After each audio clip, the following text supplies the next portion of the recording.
2026-এর বিধানসভা নির্বাচনে বিধাননগর ধরে রাখতে পারবে? যে বিজেপিকে নির্বাচন কমিশন ভরপুর অক্সিজেন দিচ্ছে। তো 2021-এর বিধানসভা নির্বাচনে বাম এবং কংগ্রেস দুজনেই শূন্য। নির্বাচন কমিশন তাদের ভূমিকা কতটা স্বচ্ছতার সাথে পালন করছে সেটা নিয়ে উঠছে প্রশ্ন।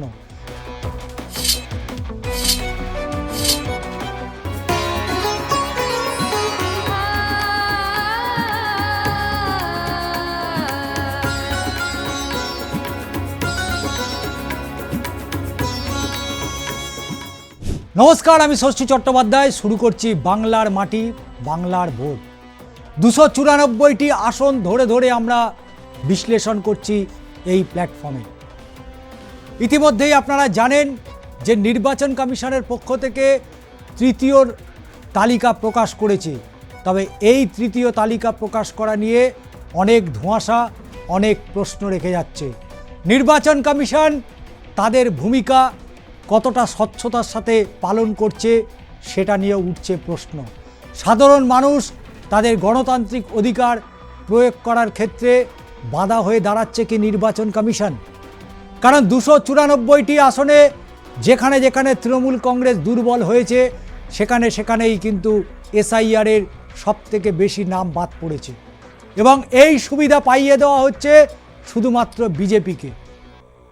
কিন্তু বিজেপি শেষমেশ কি করবে তা সময় বলে দেবে। তবে 294টি আসন, যে আসনগুলোর অবশ্যই বিশ্লেষণ হওয়ার প্রয়োজনীয়তা রয়েছে। এর আগে আমরা বহু বিধানসভার অ্যানালিসিস করেছি এবং আজকে আমরা চলে যাব সরাসরি উত্তর 24 পরগনার বিধাননগরে। এই বিধাননগর কেন্দ্র রাজ্যের মন্ত্রী সুজিত বসুর কেন্দ্র। সুজিত বসু এই বিধানসভা কেন্দ্র থেকে 2011 সালের পর থেকে আর পেছন ঘুরে তিনি তাকাননি। অর্থাৎ 2011 সালের পর থেকে বারবার জয়ী হয়েছেন এবং স্মুথলি জয়ী হয়েছিলেন। 2021-এর বিধানসভা নির্বাচনে একটা ধাক্কা খেতে খেতেও শেষমেশ জয়লাভ করেছিলেন। তবে এই সুজিত বসুর কপালে কি আছে? এই সুজিত বসু 2026-এর বিধানসভা নির্বাচনে বিধাননগর ধরে রাখতে পারবে? সেই সুভাষ চক্রবর্তী, আপনাদের মনে আছে প্রয়াত ক্রীড়ামন্ত্রী সুভাষ চক্রবর্তী, সেই সুভাষ চক্রবর্তীর শিষ্য সুজিত বসু। সেই সুজিত বসু তার বিধানসভা কেন্দ্র কি ধরে রাখতে পারবে এই 26-এর বিধানসভা নির্বাচনে? সেটা নিয়েই আজকের আমাদের এই আলোচনা এবং বিশ্লেষণ। তো দেখে নেব 2016 সালের বিধানসভা নির্বাচনে ঠিক কী ফলাফল হয়েছিল, কত ভোটেই বা সেই সময় সুজিত বসু জিতেছিলেন, কারা প্রার্থী হয়েছেন, 26-এই বা কারা প্রার্থী হয়েছেন এবং তারা কতটা বেগ দিতে পারে শাসক দল তৃণমূল কংগ্রেসের প্রার্থী সুজিত বসুকে। চলুন দেখে নিই 2016 বিধানসভা নির্বাচন। 2016 সালের বিধানসভা নির্বাচন, যে নির্বাচনটা অবশ্যই শাসক দলের কাছে খুব একটা আহামরি নির্বাচন ছিল না। কারণ সদ্য তারা 34 বছরের সরকারকে হেলায় হারিয়ে তারা সরকার গঠন করেছিল। তাই 2016 নির্বাচনটা তাদের কাছে একেবারে দুধে ভাতে নির্বাচনের মতো। তবুও আমরা দেখে নেব যে 2016 সালের বিধানসভা ভোটের ফলাফল। কেন্দ্র বিধাননগর এবং এই বিধাননগরের যে নির্বাচন, সেই নির্বাচনের অল ইন্ডিয়া তৃণমূল কংগ্রেস বিধাননগর থেকে তারা কত ভোট পেল? 2016 সালে তারা 43.78% ভোট পেয়ে জয়ী হয়েছিলেন। তবে ভোট পেয়েছিলেন 66,130টি ভোট। এই 2016 সালে যেখানে বাম এবং কংগ্রেসের তাদের যে জোট, সেই জোট সিপিএম এবং কংগ্রেস তারা 39.15% ভোট পেল। অর্থাৎ 59,124টা ভোট পেল। কারণ কারণ সদ্য তারা সরকার থেকে চলে গিয়েছে, সদ্য তারা ক্ষমতা বিচ্যুত হয়েছে। তাই দ্বিতীয় স্থানে ছিল বাম এবং কংগ্রেসের জোট, আর তৃতীয় স্থানে বিজেপি, যে বিজেপিকে নির্বাচন কমিশন ভরপুর অক্সিজেন দিচ্ছে, সেই বিজেপি 14.39% ভোট পেল, অর্থাৎ 21,735টি ভোট। আদার্স যারা ছিলেন, অর্থাৎ যারা নির্দল প্রার্থী হয়েছিলেন, যারা প্রার্থী পদের টিকিট পাবেন বলে আশা করেছিলেন, তবে আশা যেহেতু তাদের নিরাশা হয়ে গেছে, নিরাশ করেছে, তাই তারা নির্দল প্রার্থী, কেউ পাতা চিহ্ন, কেউ ঘড়ি চিহ্ন নিয়ে তারা নির্বাচনে দাঁড়িয়ে পড়লেন। এবং নির্দল যারা দাঁড়িয়েছিলেন তারা পেলেন 4,300টি ভোট, অর্থাৎ 1.0% ভোট পেলেন 2016 বিধানসভা নির্বাচনে। আমরা চোখ রাখব 2019-এর লোকসভা নির্বাচন। 2019-এর লোকসভা নির্বাচন কেন্দ্র বারাসাত লোকসভা কেন্দ্র। কাকলি ঘোষ দস্তিদার তিনি 2019-এর লোকসভা নির্বাচনে ঠিক কোথায় দাঁড়িয়েছিলেন? ভারতীয় জনতা পার্টি এই বারাসাত লোকসভা কেন্দ্রে ঠিক কোথায় উঠে এলো? বাম কংগ্রেসই বা তারা কি করলো? আদৌ কি তারা জোট করেছিল? সেটা নিয়ে বিস্তারিত আলোচনা করছি। 2019-এর লোকসভা ভোটের ফলাফল, বিধাননগর কেন্দ্রতে তারা কতটা এগিয়ে ছিল? অল ইন্ডিয়া তৃণমূল কংগ্রেস 2019-এর লোকসভা নির্বাচন, কাকলি ঘোষ দস্তিদার সাংসদ, তিনি 46.47% ভোট পেলেন, অর্থাৎ 6,48,444টি ভোট পেলেন। এবং তাদের প্রধান প্রতিপক্ষ বাম কংগ্রেস নয়, প্রধান প্রতিপক্ষ হয়ে উঠল ভারতীয় জনতা পার্টি। এবং বিজেপি তারা 2019-এর লোকসভা নির্বাচনে 38.57% ভোট পেল, অর্থাৎ 5,38,275। অর্থাৎ 2016 সালের তুলনায় 2019-এর লোকসভা নির্বাচনে মানুষ বিপুলভাবে বিজেপিকে ভোট দিল। তবে অনেকে সে সময় বলেছিলেন যে বামেদের ভোট রামে চলে গেছে, অর্থাৎ বামেদের ভোট বিজেপিতে চলে যাওয়ায় বিজেপির এই বাড়বাড়ন্ত শুরু হলো 2019 সাল থেকে। যদিও এই বিজেপিকে খাল কেটে নিয়ে এসেছিল তৃণমূল কংগ্রেস, এবং সেই খাল কেটে কুমির আনা বিজেপি দ্বিতীয় স্থানে উঠে এলো। কংগ্রেস যত না বলা যায় ততই ভালো। সমস্ত রাজনৈতিক দল, আইএসএফের মতন একটা রাজনৈতিক দল, হুমায়ুন কবিরের মতো একটা রাজনৈতিক দল, তারা প্রার্থী ঘোষণা করে দিয়েছে। আর 100 বছরের কংগ্রেস, তারা নাকি 294টি আসন তো দূরস্থ, একটা আসনও দিতে পারেনি। সেই কংগ্রেস 2019-এর লোকসভা নির্বাচনে তারা ভোট পেল কত না 2.67%, অর্থাৎ 37,277টি আসন ভোট পেল। অল ইন্ডিয়া ফরওয়ার্ড ব্লক, যে ফরওয়ার্ড ব্লকের সাথে বামেদের জোট নিয়ে তুমুল ঝামেলা, নরেন চট্টোপাধ্যায়, সঞ্জীব চট্টোপাধ্যায়ের সাথে বিমান বসু, মোহাম্মদ সেলিম, সুজন চক্রবর্তীদের এক প্রকার হাতাহাতি। সেই অল ইন্ডিয়া ফরওয়ার্ড ব্লক তারা 2019-এর এই লোকসভা কেন্দ্র, অর্থাৎ বারাসাত লোকসভা কেন্দ্র থেকে প্রার্থী দিল, এবং তারা ভোট পেল কত 8.89%, অর্থাৎ 1,24,068টি ভোট পেল। তবু দর্শক বন্ধু, এই নির্বাচনের যে ফলাফল, এই নির্বাচনের ফলাফলের মধ্যে দিয়েই কিন্তু 26-এর সঞ্জীবনী লুকিয়ে রয়েছে। এবং শুধু তাই নয়, নোটাতে ভোট পড়ল কত সেবারে 1.27% ভোট, অর্থাৎ 17,769টি ভোট পড়ল শুধুমাত্র নোটাতে। যেখানে কংগ্রেস ভোট পেল 37,000, সেখানে নোটায় ভোট পড়ল 17,000-এরও বেশি। তাই কংগ্রেসের থেকে মানুষ মনে করছে নোটাতে ভোট দেওয়া অনেক ভালো। যদি এই নোটার ভোটটা যদি কংগ্রেসে যোগ হতো, তাহলে অন্তত 50,000-এর কাছাকাছি পৌঁছে যেতে পারত কংগ্রেস, কিন্তু কংগ্রেস কি করবে সময় বলবে। আমরা চলে যাব যে গুরুত্বপূর্ণ নির্বাচন, অর্থাৎ 2021-এর নির্বাচন। আজকে 26-এ দাঁড়িয়ে 2021-এর নির্বাচন নিয়ে আলোচনা করার একটা প্রাসঙ্গিকতা রয়েছে, কারণ 21-এর নির্বাচনে যেভাবে বিজেপি উত্থান হয়েছিল, বিজেপি যেভাবে পার্সেন্টেজ অফ ভোট পেয়েছিল, এবার 26-এ তাদের পার্সেন্টেজ অফ ভোট বাড়িয়ে নেওয়ার জন্য নির্বাচন কমিশন তাদের পাশে এসে দাঁড়িয়েছে।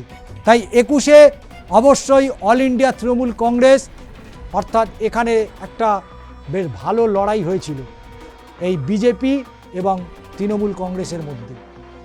তৃণমূল কংগ্রেস এবং বিজেপির একটা হাড্ডাহাড্ডি লড়াই হয়েছিল, কারণ 2021-এর নির্বাচনে তৃণমূল থেকে টুপ করে লাফ দিয়ে সব্যসাচী দত্ত তিনি বিজেপিতে চলে গেলেন এবং তার মগজ ধোলাই করেছিলেন কে? প্রয়াত রাজ্যের রাজনৈতিক চাণক্য যাকে বলা হয়, প্রয়াত সেই বিধায়ক মুকুল রায়। সেই মুকুল রায়ের হাত ধরে দলবদল করে ফেললেন সব্যসাচী দত্ত।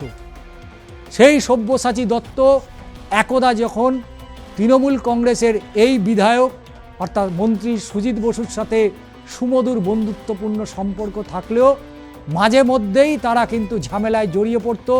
বিধানসভা অধিবেশন চলতে চলতে আমাদের নজর এড়িয়ে যায়নি, মুখ্যমন্ত্রী মমতা বন্দ্যোপাধ্যায় দুজনকেই বেশ বকাঝকা করেছিল যে সুজিত এবং সব্যসাচী নিজেদের ঝামেলা মিটিয়ে নাও। সেই ঝামেলা একেবারে বিধানসভার বাইরে নির্বাচনে সম্মুখ সমরে লেগে পড়ল সব্যসাচী দত্ত এবং সুজিত বসু। সেবারের লড়াইটা দারুণ লড়াই হয়েছিল, হাড্ডাহাড্ডি লড়াই। কিন্তু অল ইন্ডিয়া তৃণমূল কংগ্রেসের রাজ্যের মন্ত্রী বিধায়ক সুজিত বসু তিনি ভোট পেলেন 46.85%। শুধু তাই নয়, তিনি 2016 সালে যে 66,000 ভোট পেয়েছিলেন সেই সংখ্যাটা বাড়িয়ে নিলেন 2021-এর বিধানসভা নির্বাচন। সেখানে তিনি 75,912টি ভোট পেলেন। আর সব্যসাচী দত্ত তুমুল মমতা বন্দ্যোপাধ্যায়ের বিরুদ্ধে গালমন্দ করে যাচ্ছিল। মমতা বন্দ্যোপাধ্যায় দুর্নীতিগ্রস্ত, মমতা বন্দ্যোপাধ্যায় সরকারের যারা মন্ত্রী তারা নাকি তোলাবাজি করে, দুর্নীতি করে, রাজ্যের আইন শৃঙ্খলা বলে কিছু নেই। সেই সব্যসাচী দত্ত 2021-এ মমতা বন্দ্যোপাধ্যায়কে গালমন্দ করে তিনি ভোট পেলেন কত? 41.91%, অর্থাৎ কিনা 67,915টি ভোট পেয়েছিলেন। শুধুমাত্র মমতা বন্দ্যোপাধ্যায় এবং তার সরকার এবং সর্বোপরি তৃণমূল কংগ্রেসকে যেভাবে আক্রমণ করেছিলেন, সেই আক্রমণের ফলেই এই ভোট তিনি তুলতে পেরেছিলেন। আবার কংগ্রেস সিপিএম জোট,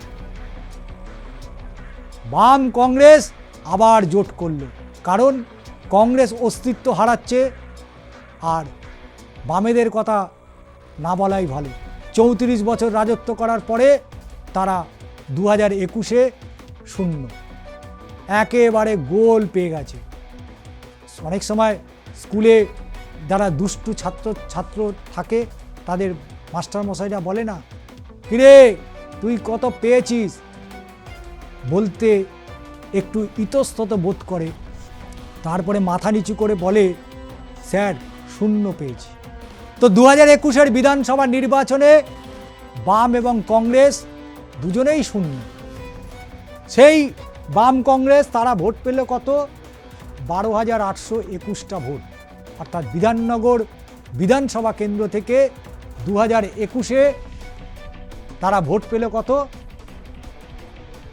12,821, অর্থাৎ 7.97%। এবার আসি নোটাতে। গত কয়েক বছর ধরে মানে খুব লক্ষণীয়ভাবে নোটায় ভোটের পার্সেন্টেজও বাড়ছে এবং ভোটারও বাড়ছে। তো নোটাতে 1.37% ভোট পড়ল নোটাতে, অর্থাৎ 2,213। যেখানে 12,000 বাম কংগ্রেসের জোট, সেখানে প্রায় 2,500-এর কাছাকাছি নোটাতে ভোট পড়ল। সুজিত বসু জিতলেন কততে? এই মার্জিনটা কিন্তু অবশ্যই মনে রাখবেন, 7,997টা। এই নম্বরটা অবশ্যই মনে রাখবেন। সুজিত বোস জিতেছিলেন 7,997 ভোটে। এবার চলে যাব 2024-এর লোকসভা নির্বাচন, যেখানে 26-এর বিধানসভা নির্বাচনের দোরগোড়ায় দাঁড়িয়ে 24-এর লোকসভা নির্বাচন, অর্থাৎ সারা দেশব্যাপী সাধারণ নির্বাচন। সেই সাধারণ নির্বাচনে কাকলি ঘোষ দস্তিদার এই বারাসাত লোকসভা কেন্দ্র থেকে কত ভোটে জিতলেন? বিজেপি বা কোথায় দাঁড়িয়ে রইলেন? বাম কংগ্রেসের জোটই বা তারা কি করল? 2024-এর লোকসভা নির্বাচনের ফলাফল অবশ্যই বিধাননগরের দিকেই নজর থাকছে। অল ইন্ডিয়া তৃণমূল কংগ্রেস, কাকলি ঘোষ দস্তিদার, তিনি ভোট পেলেন কত? 45.15%, অর্থাৎ 6,92,010টি ভোট পেয়েছেন, কাছাকাছি প্রায় 7 লাখ। আর বিজেপি তারা দ্বিতীয় স্থানে উঠে এলো।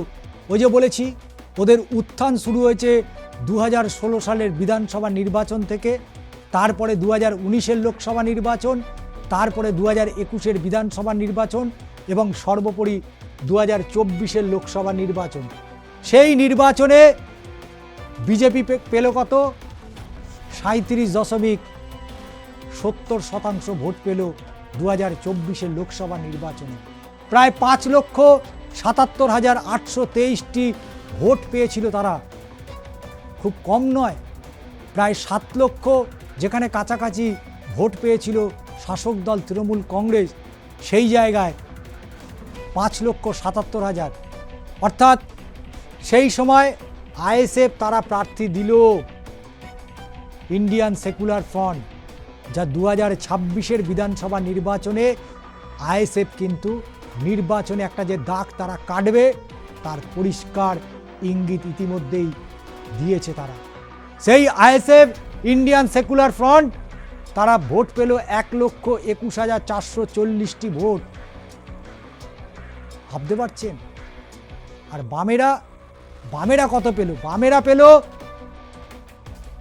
1 লক্ষ।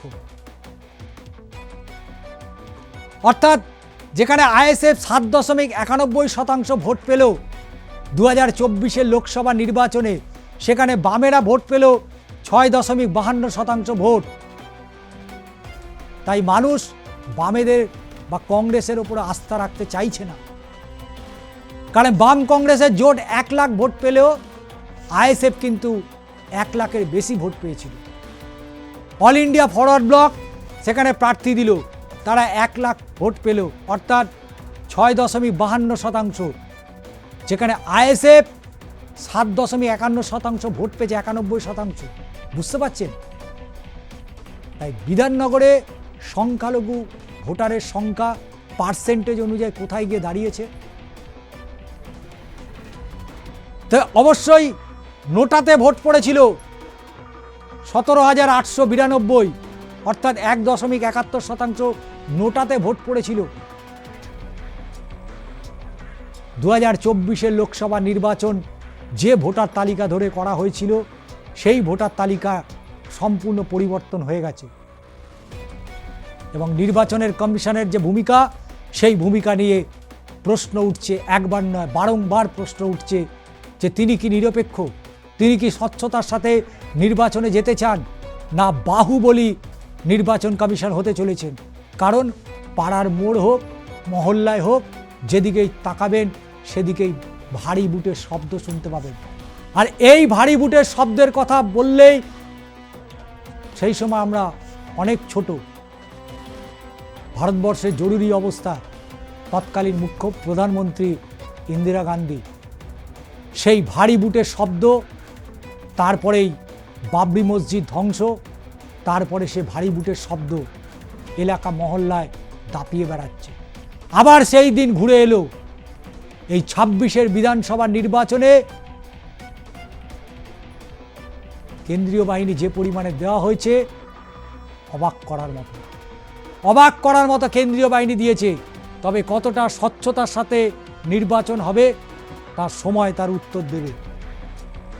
যে এসআইআর এর কথা বলছিলাম, যে এসআইআর পশ্চিমবঙ্গের নির্বাচনে ম্যাপ অনেকটাই বদলে দিয়েছে, নির্বাচনের রণকৌশল বদলে দিয়েছে, নির্বাচনের পরিসংখ্যান বদলে দিয়েছে।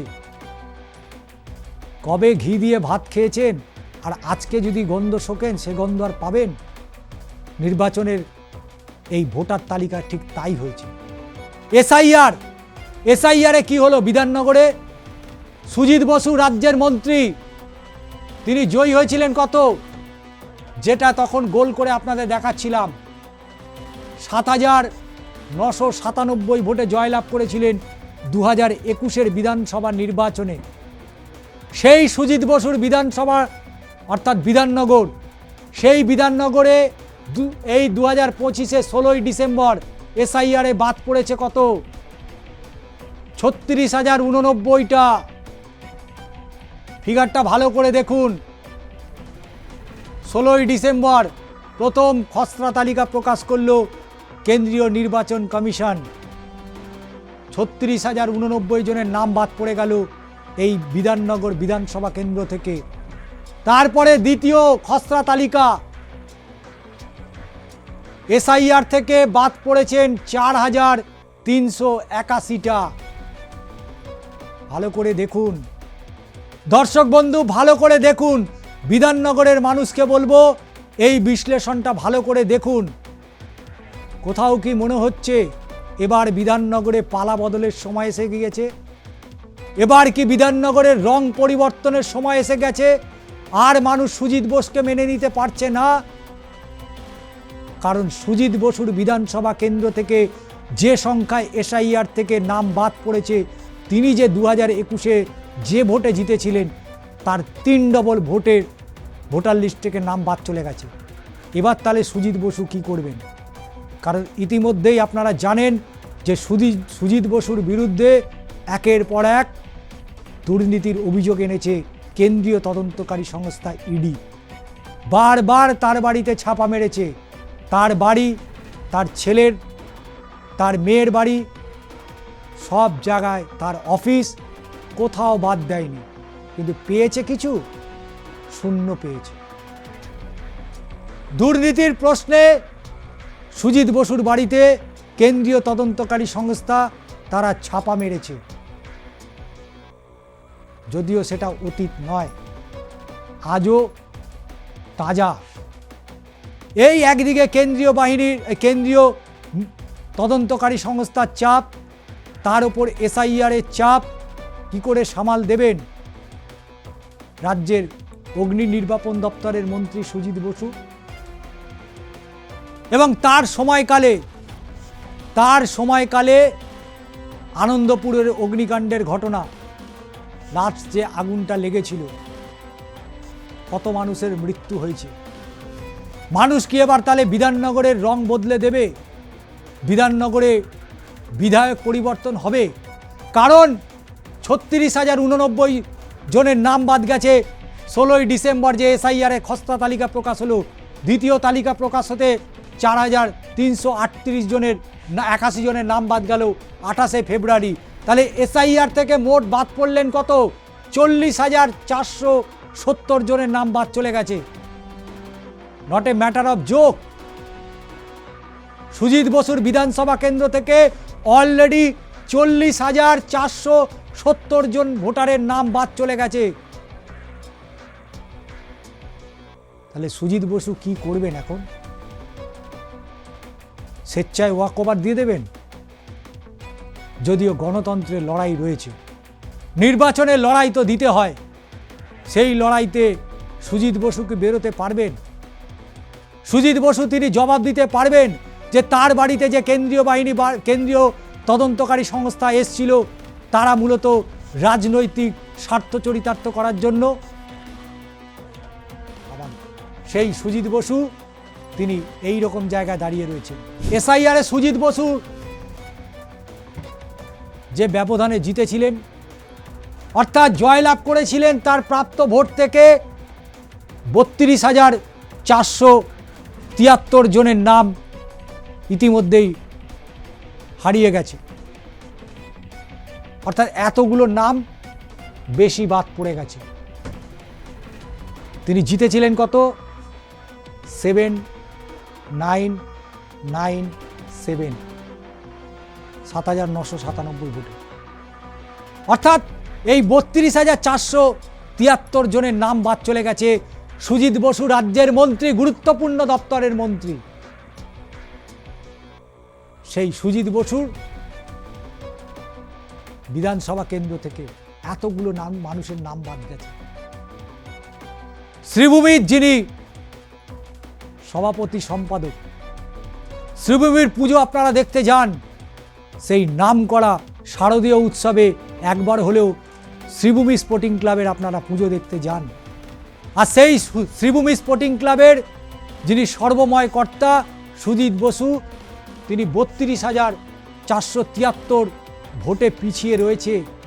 কি করে রিকভারি করবেন? কি করে রিকভারি হবে তার বিধানসভা কেন্দ্র বিধাননগর থেকে? তাই সুজিত বসুর মাথায় এখন কালো মেঘ জমেছে। কালো মেঘ জমে আছে সুজিত বসুর মাথার ওপরে, এই SIR এর কালো মেঘ, যেখানে 32,473 জনের নাম সেই কালো মেঘে ঘুরপাক খাচ্ছে। বর্ষণ দিলে সেগুলো আর নামবে না। তাই এই বিধাননগর বিধানসভা কেন্দ্রে লড়াই হবে। নজর আমরাও রাখবো, দর্শক বন্ধু নজর আপনারাও রাখবেন। বিধাননগর বিধানসভা কেন্দ্র থেকে আদৌ সুজিত বসু জিততে পারেন কিনা, সেটা এই মুহূর্তে সবথেকে বড় প্রশ্ন সুজিত বসুর কাছে।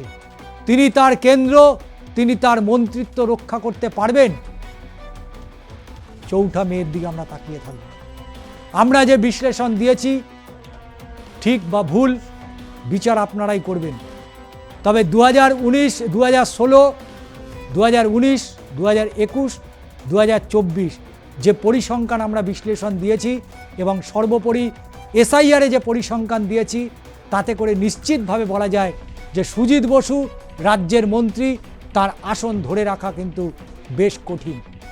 তো কেমন লাগলো আজকের এই বিশ্লেষণ অবশ্যই জানাবেন, এবং আপনারা কি বলছেন এই বিধাননগর বিধানসভা কেন্দ্র প্রসঙ্গে সেটাও কিন্তু জানাতে ভুলবেন না।